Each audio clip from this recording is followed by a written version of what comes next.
Superintendencia de Industria y Comercio, Derecho Empresarial de Simayeli Rodríguez.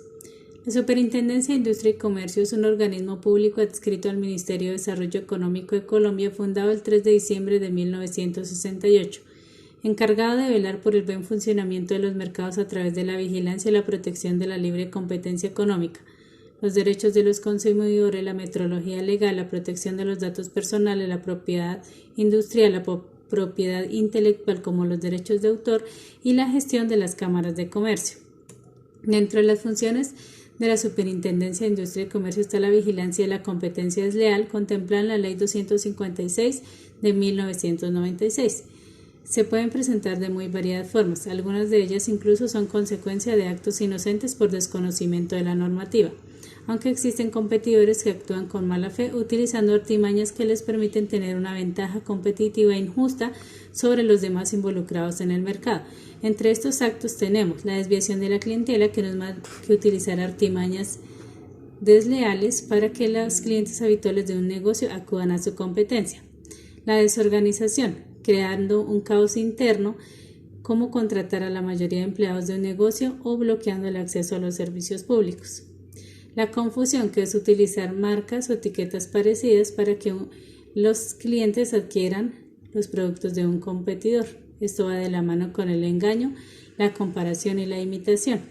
El descrédito, que no es más mal que hablar mal de la administración, de la gestión o de los productos de un competidor para que sus clientes habituales dejen de adquirirlos. La explotación de la reputación ajena, que no es más que utilizar el nombre o la marca de un competidor en comerciales o en productos publicitarios sin su consentimiento. La violación de los secretos, entrar a páginas o a robar la información de una empresa, de un negocio o la de una patente. Inducción a la ruptura contractual, que es inducir a los empleados a romper con sus contratos, a renunciar masivamente.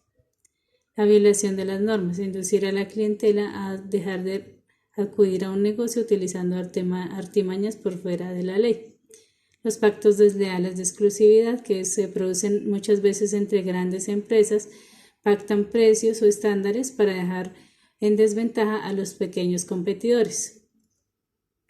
La propiedad intelectual es la denominación que recibe la protección legal sobre toda creación humana dentro del ámbito científico, literario, artístico, industrial o comercial.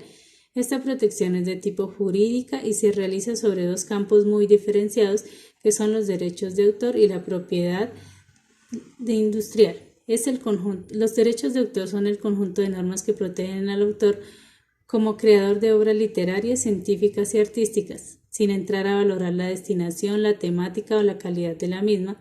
No requieren ningún registro y perdura durante toda la vida del autor y más de 80 años después de su muerte, después de lo cual pasa a ser de dominio público. No se protegen las ideas, los métodos o los procedimientos, sino la forma concreta plasmada en lenguajes, anotaciones, grabaciones o materiales que permiten su reproducción. Dentro de estos también se contemplan las publicaciones en Internet. Dentro de esta propiedad intelectual encontramos diversas clases de derecho que le conceden al autor facultades diferentes. Tenemos los derechos morales, que son perpetuos, inalienables, inembargables e irrenunciables. El autor tiene la facultad sobre la divulgación de la obra o su modificación y el derecho a reclamar en todo momento su paternidad, es decir, su autoría, el derecho a oponerse a cualquier mutilación o alteración que desvirtúe la naturaleza de la obra. Los derechos patrimoniales son derechos del autor o de sus descendientes a reclamar los beneficios económicos que se pueden derivar del aprovechamiento de la obra y que se extienden por un periodo que es determinado por la ley, que dura durante la vida del autor o hasta 80 años después de su muerte, y cuando se trata de personas jurídicas hasta 50 años.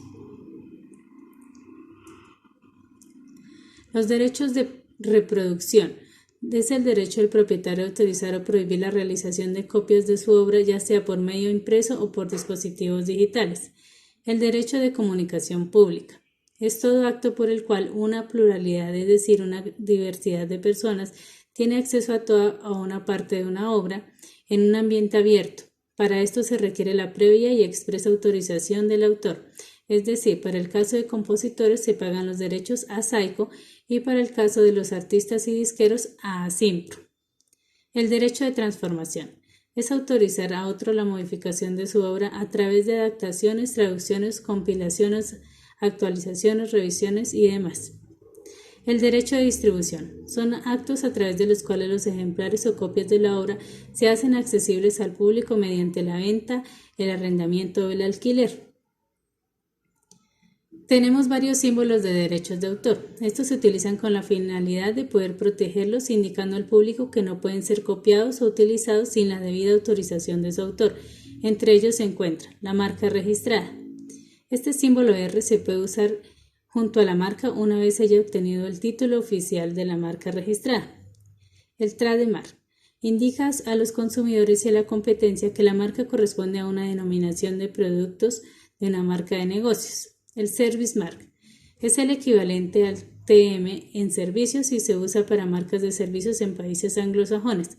El Copyright se utiliza para advertir al público que la presente es obra original y que su reproducción está sujeta a derechos de autor. No se protegen las ideas sino la expresión de las mismas. El Copyleft convierte a un programa en libre de derechos de autor y sus modificaciones o extensiones se pueden dar sin pagar derechos o pedir permisos. Los delitos contra los derechos de autor son una vulneración de los derechos morales y patrimoniales que tiene cualquier autor o cesionario de los mismos sobre una obra determinada, sea artística, literaria, científica, incluyendo obras musicales, fotografías, software y contenidos originales publicados en Internet. Estos delitos están penados con multas entre 12 y 24 meses y penas de prisión entre 6 meses y 4 años. Esto en función de la gravedad del beneficio obtenido y de quiénes sean los sujetos responsables. Dentro de estos tipos de delitos encontramos el tipo básico, que se lleva a cabo con ánimo de lucro directo o indirecto y en perjuicio de un tercero y a través del cual se produce, plagia, distribuye, comunica públicamente o de cualquier otro modo se explota económicamente, total o parcialmente, cualquier tipo de obra literaria, artística o científica sin contar con la autorización de los titulares. Es decir, copiar una noticia, un artículo, una fotografía y publicarlo sin permiso y además obtener ingresos por la publicidad. O realizar una película o serie basada en una obra literaria sin contar con la autorización de los titulares de derechos. El plagio es copiar una obra original y hacerla pasar como propia. En este caso se suprime la referencia al nombre y figura del autor original y se atribuye a otra dicha obra. El daño no se produce contra la obra, sino contra el autor de la misma. Ahora tenemos la propiedad industrial, que es el conjunto de derechos que posee una persona natural o jurídica sobre una invención, un diseño industrial o un signo distintivo. Son bienes intangibles que forman parte de los activos fijos de sus titulares y que pueden ser usufructuadas a través de licencias de uso, de cesión o de prenda. La propiedad industrial en Colombia se divide en dos grandes ramas, las nuevas creaciones, dentro de las cuales se encuentran las patentes de invención, las patentes de modelo de utilidad, los diseños industriales y los esquemas de trazado de circuitos integrados. ¿Qué son las patentes?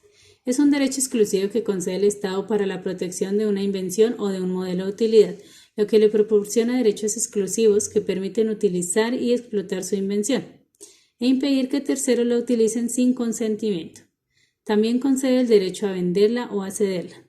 El inventor tiene la obligación de divulgar al público la invención patentada, de modo que terceros puedan beneficiarse de los nuevos conocimientos y contribuir así con el desarrollo tecnológico.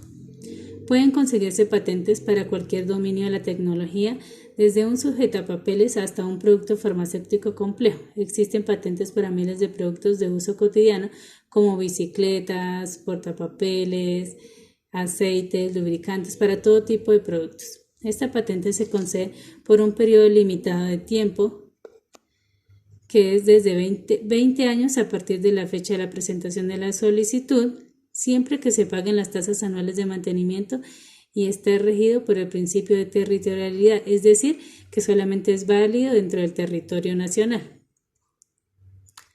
Los signos distintivos comprenden las marcas, los lemas, los nombres y enseñas comerciales y las indicaciones de procedencia. ¿Qué es la marca? Es cualquier signo apto para distinguir productos o servicios en el mercado, siempre que se pueda representar gráficamente. Tienen una protección de 10 años, pero se puede renovar por el mismo término de forma indefinida. Estas pueden constituirse en signos tales como combinaciones de palabras, imágenes, figuras, sonidos, olores, letras, números, colores, circunscritos de una forma determinada, forma de los productos o de los envases. ¿Qué es una enseña comercial? Al igual que el nombre comercial, se utiliza para identificar un establecimiento de comercio. Son rótulos o avisos perceptibles por el sentido de la vista. Puede consistir en palabras, letras, números, dibujos, imágenes, formas, colores o logotipos. Este se adquiere desde el primer uso en el comercio y termina cuando cesan las actividades de la empresa o del establecimiento que los usa. Muchas gracias.